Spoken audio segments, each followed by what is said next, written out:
Assalamualaikum warahmatullahi wabarakatuh. Salam sejahtera untuk kita semua. Kali ini kelompok kami akan mempresentasikan agenda 2 tentang penerapan core value ASN berakhlak di institusi. Di sini institusi yang kami pilih adalah BKN Pusat. Sebelum kita memulai presentasi, saya akan memperkenalkan anggota kelompok kami.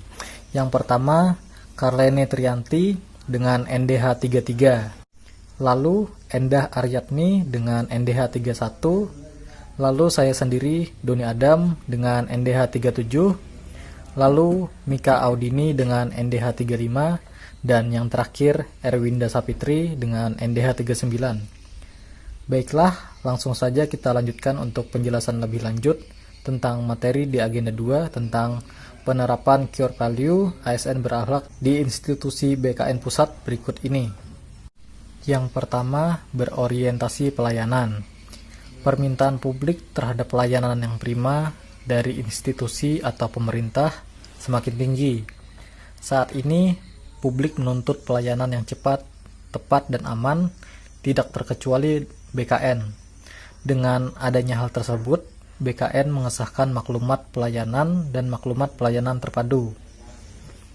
Untuk maklumat pelayanan, dengan ini kami menyatakan sanggup menyelenggarakan pelayanan sesuai standar pelayanan yang telah ditetapkan, dan apabila tidak menepati janji, ini kami siap menerima sanksi sesuai peraturan perundang-undangan yang berlaku.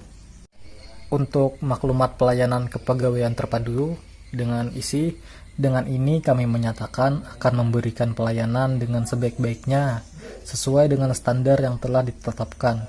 Apabila pelayanan yang kami berikan tidak sesuai dengan standar, kami siap menerima sanksi sesuai peraturan yang berlaku dan akan memberikan kompensasi kepada penerima layanan. Penerapan core value ASN di BKN pada nilai dasar akuntabel, salah satunya adalah dengan bertanggung jawab terhadap kepercayaan yang diberikan. BKN melaksanakan tugas pemerintahan di bidang manajemen kepegawaian negara sesuai dengan perundang-undangan.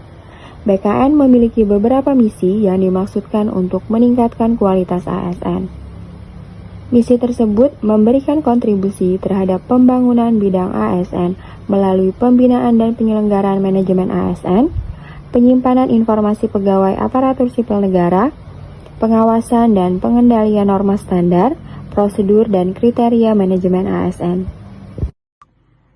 Nilai dasar kompeten yang dilaksanakan BKN antara lain menyediakan wadah untuk para CPNS berkembang dengan mengadakan pendidikan dan prajabatan, memberikan dorongan untuk para PNS mengembangkan diri dengan pemberian akreditasi ataupun sertifikasi pendidikan, dan berhasil menghasilkan PNS yang menerapkan nilai-nilai berakhlak. Yang keempat, harmonis. Dalam hal menciptakan lingkungan kerja yang harmonis di lingkungan BKN, Kepala BKN mengeluarkan Peraturan Nomor 32 Tahun 2011 tentang Kode Etik Pegawai Negeri Sipil Badan Kepegawaian Negara. Setiap pegawai BKN dalam melaksanakan tugas dan kehidupan sehari-hari, selain tunduk dan berpedoman pada Kode Etik PNS. Tujuan dari kode etik tersebut yang pertama, menjaga martabat, kehormatan, dan citra dari BKN. Yang kedua, memacu produktivitas pegawai BKN. Dan yang terakhir, menjaga keharmonisan hubungan dalam lingkungan kerja, keluarga, maupun masyarakat. Dalam peraturan tersebut diatur pula mengenai sanksi pegawai BKN yang terbukti melanggar kode etik dan akan dikenakan sanksi sosial. Selain itu, nilai-nilai dasar yang harus dijunjung tinggi oleh setiap pegawai BKN meliputi yang pertama, jujur, yang kedua, tanggung jawab, yang ketiga, disiplin, yang keempat, bersemangat, yang kelima, kerjasama, dan yang terakhir, pelayanan yang prima. Selanjutnya, yang kelima, loyal. Penerapan nilai loyal di BKN salah satunya adalah pada seleksi penerimaan CPNS.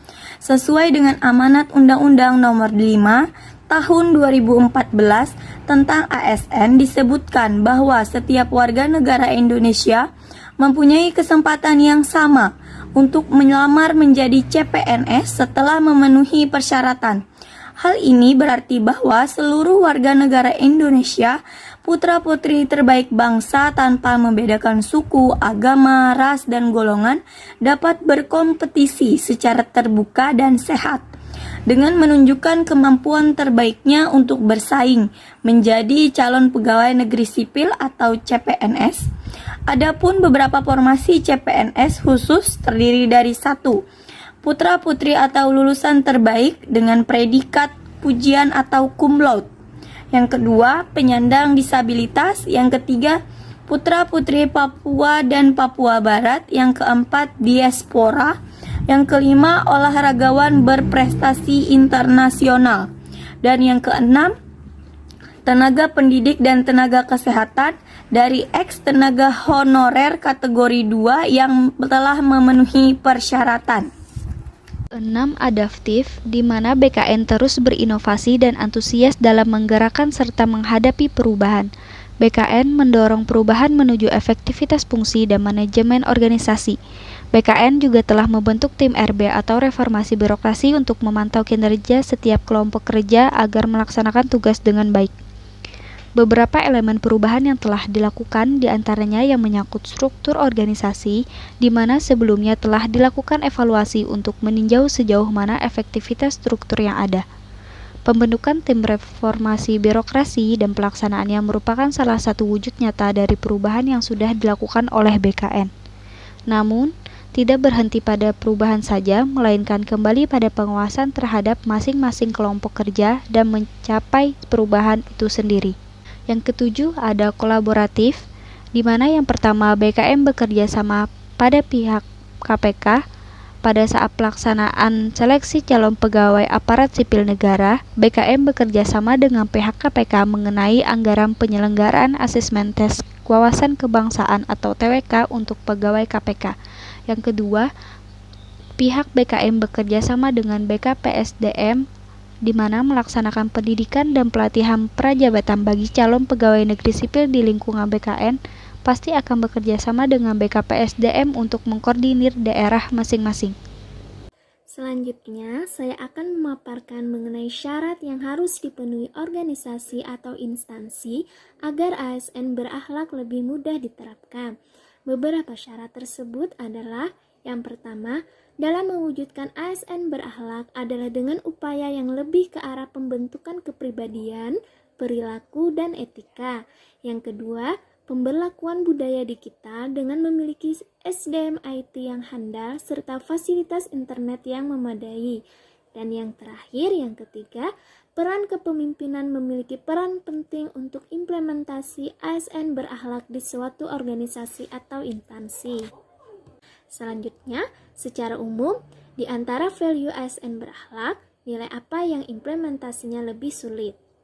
Menurut kelompok kami, implementasi nilai ASN berakhlak itu yang paling sulit adalah loyalitas. Kenapa? Karena harus dimulai dari sikap, tekad, dan tindakan setiap ASN untuk berdedikasi dan mengutamakan kepentingan bangsa dan negara. Loyalitas juga sulit diterapkan karena faktor kurangnya rasa memiliki terhadap suatu instansi di mana dia bekerja, sehingga terwujudnya tujuan yang ingin dicapai menjadi kurang maksimal. Sekian presentasi dari kelompok kami mengenai penerapan core value ASN berakhlak di institusi BKN Pusat. Semoga apa yang kami sampaikan bermanfaat. Wassalamualaikum warahmatullahi wabarakatuh.